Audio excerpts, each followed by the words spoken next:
Szia! Gyere és nézzük meg együtt, hogyan tudod a leghatékonyabban beállítani a MyHelpit.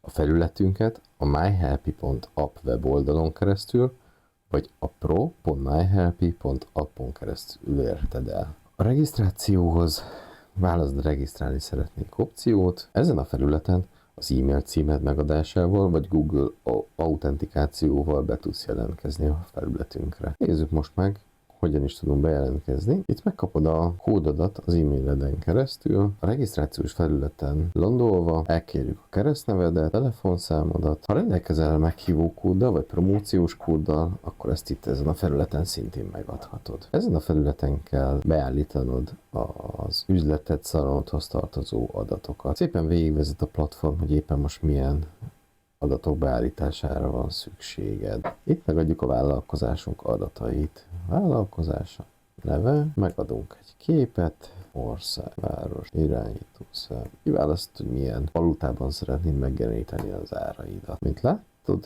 meg is keletkezett a szépségszalon. Regisztrálod az első vendégedet, hogy legyen kinek foglalni időpontot. A vendégek kezelésére átugrunk a vendégfűrre, vendég hozzáadása. Érdemes először saját magadat regisztrálni azért, hogy láss, hogy a platformunk hogyan működik. Ha esetleg a vendégednek nem lenne e-mail címe, akkor itt ezt a kis csúszkát be tudod kattintani. Ebben az esetben ugye csak is kizárólag te fogsz tudni időpontot foglalni. Jó, meg tudod adni a születési dátumát, hogyha szeretnéd, és regisztráljuk. Regisztráltuk is az első vendégünket. Szolgáltatások regisztrálása. A szolgáltatások regisztrálásánál rögzítetted szolgáltatásaidat, amit később ugye a vendégeid láthatnak, illetve ezeket tudod hozzárendelni a vendégekhez. Szolgáltatás megnevezése, válasszuk hozzá egy képet, szolgáltatás költsége, ennyibe kerül neked ez a szolgáltatás ára, szolgáltatás időtartama, 60 perc. Létre is jött a szolgáltatásod. Ezzel felvitted az első szolgáltatásod, ide kellene felvinni az összeset ahhoz, hogy meg tud nyitni a regisztrációt a vendégeid részére. Lássuk, hogyan működik az időpontkezelő. Fontos, hogy ha szeretnéd, hogy a vendégeid tudjanak regisztrálni a kozmetikádban online, akkor be kell állítani egy nyitvatartást. A nyitvatartás beállítását ezen menüpont alatt tudod megtenni. Itt tudod megadni, hogy milyen beosztásban dolgozol. 5 óráig. Ezzel beállítottad az első napot a kozmetikádban. További napokat szeretnél hozzáadni, ugyanígy tudod megtenni. Itt van az a lehetőség, amikor be kell, hogy állítsd azt, hogy egy vendéged foglalhat-e online időpontot, vagy a naptár karbantartását csak is kizárólag a saját kezedben tartod. Ha szeretnéd, hogy tudjanak foglalni, akkor ezt itt be kell állítani. Ha szeretnéd azt is, hogy egy publikus naptár rendelkezésedre álljon, akkor ezt a publikus naptár funkciót kell beklikkelned. Ezen link megosztásával bármelyik social platformon a vendégeid be tudnak jelentkezni hozzád kezelésekre. Rendben, ezzel készen is volnánk. Ugye itt látod a naptáradat, a naptáradnak a nézeteit többféleképpen megjeleníted, hónap, megjeleníthető hónap, hét, nap és napirend szinten. Vegyük fel az első időpontot. Időpont rögzítése. Mikorra is szeretnénk felvenni az időpontot? Mondjuk ugye 2 napod van, amit nyitottál, de te nem erre a 2 napra szeretnél időpontot felvenni, hanem mondjuk jövő hét szerdára. Egy olyan időpontra, amikor alapból nem dolgozol, vagy itt ezen a napon csak te szeretnéd a naptáradat nyitva tartani. Jó, a vendégek közül jelen pillanatban ugye egyetlen egy vendégünk van. Szolgáltatás, jelenleg egy szolgáltatást tudunk felvenni. Megjegyzések, ez egy olyan megjegyzés, amit csak is kizárólag te láthatsz, ez pedig az üzenet a vendéged részére. A vendégednek tudsz üzenni, és kiküldjük a foglalást május 6-a 12-től 13 óráig. Amint látod, itt meg is jelent a kis foglalás, fel lehet vinni terméket. Termékek felvétele hogyan is működik. Új terméket hozzáadunk. Ezek a termékek azok, amik elérhetőek kozmetikádban, akár kezelésre, akár eladásra. A vendégeid az applikációjukon keresztül ezeket az adatokat látják, illetve hogyha olyan termékkel dolgozol, aki lehetőséget ad a vásárlásra, akkor itt a linkjét is meg tudod adni.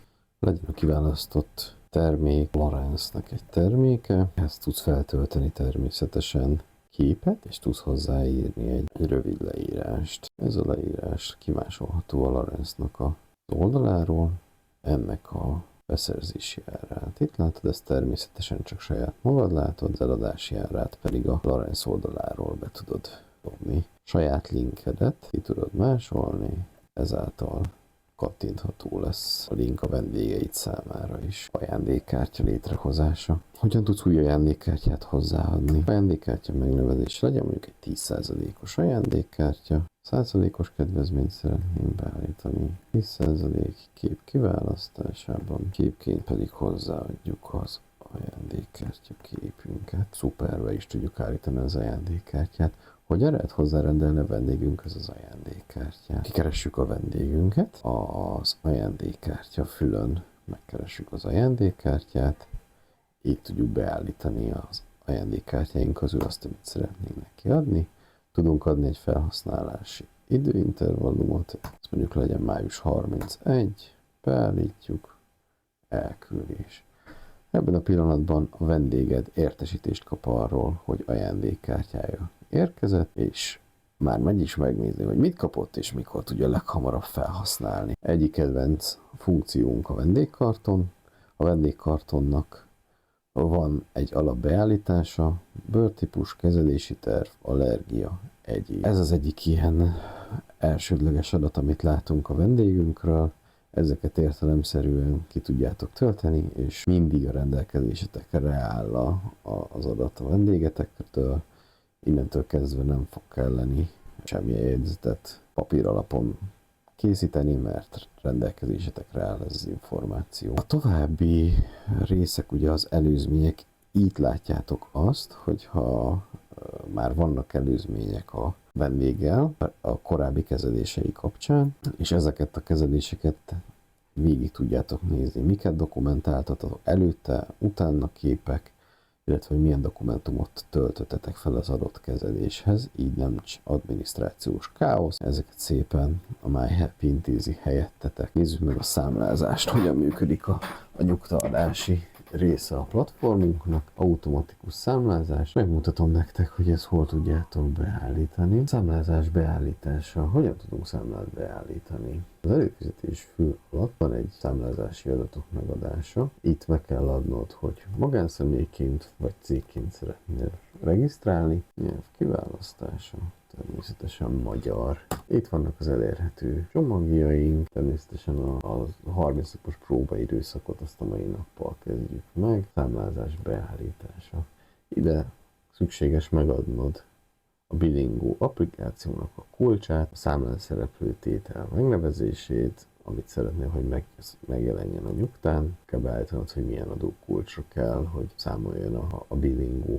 Általában akik hatások bizonyos értékhatárig 0%-kal kell, hogy ezt a tételt megjelenítsék a nyugtán, és összeköttetés lehet tesztelni. Bármiféle kérdés van még a számlázással kapcsolatban, állunk rendelkezésetekre.